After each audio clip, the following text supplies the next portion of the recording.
ہم سب رات میں اس امید پر بھوکے سوئے تھے کہ صبح تک ابا آٹا ضرور لے آئیں گے۔ صبح کو جب میری آنکھ تازہ اور خستہ روٹی کی مہک سے کھلی تو میں بھاگتا ہوا کچن میں گیا، جہاں میرے تینوں بہن بھائی امی کو روٹی پکاتا ہوئے دیکھ رہے تھے۔ میرے والد کو ایڈوانس تنخواہ نہیں مل سکی تھی، سو ہمسایوں سے بس اتنا ہی آٹا مل سکا کہ ایک روٹی پک سکے، کھانے والے زیادہ اور روٹی صرف ایک۔ امی نے روٹی مجھے دینی چاہی تو میں جلدی سے یہ کہہ کر باہر نکل گیا کہ میں ورک شاپ پر کھا لوں گا، کہیں وہ میرا جھوٹ نہ پکڑ سکے۔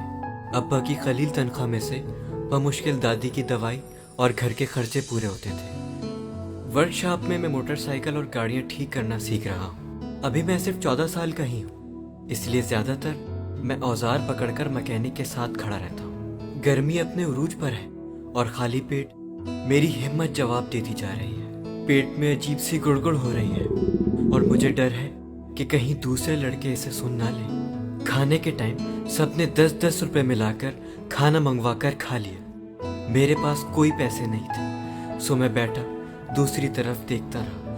شام کے وقت آئس کریم والا گزرا تو بچوں نے اسے گھیر لیا۔ اس نے مسکراتے ہوئے سب بچوں کو آئس کریم دینی شروع کر دی۔ وہ قوس قزح کے رنگ کی تھی اور اس پر فروٹی سیرپ تھا۔ میں سوچتا رہا کہ اس کا ذائقہ کیسا ہوتا ہوگا، کبھی کھائی ہوتی تو مجھے بھی پتا ہوتا نا۔ اسی دوران ایک بچہ زمین پر پھسلا اور اس کی آئس کریم زمین پر گر گئی۔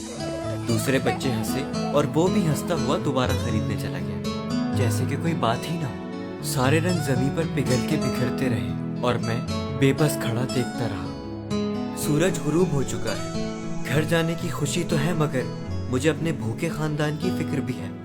تنخواہ ملنے میں ابھی 5 دن ہے اور تب تک میں ان کے لیے کچھ بھی نہیں کر سکتا۔ مارکیٹ سے گزرتے ہوئے کچھ لوگوں کو ہوٹل سے باہر آتے دیکھا۔ ایک ویٹر پچھلے دروازے سے باہر آیا اور ڈسٹ بن میں بچا کچا کھانا پھینک گیا۔ کھانا دیکھ کر میں وہیں رک گیا۔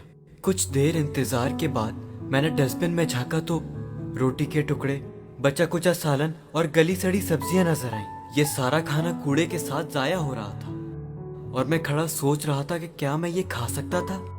مجھے اپنے خاندان کا خیال آیا جو ایک وقت کے کھانے کے منتظر تھے۔ لوگوں کو اس بات کا احساس ہی نہیں ہے کہ خوراک کتنی بڑی نعمت ہے اور ان کا ضائع کیا ہوا کھانا کتنے بھوکے پیٹوں کی آگ بجھا سکتا ہے۔ میں نے بدبو کو نظر انداز کرتے ہوئے ایک شاپر کی تلاش شروع کر دی۔ اچانک کسی نے میرے کندھے پر ہاتھ رکھا۔ ایک ہم عمر لڑکا کھڑا مجھے دیکھ رہا تھا۔ اس نے میری طرف ایک پلاسٹک بیگ بڑھایا۔ ایسا لگا جیسے میں کوئی خواب دیکھ رہا ہوں۔ اس میں صفائی سے پیک کھانا موجود تھا۔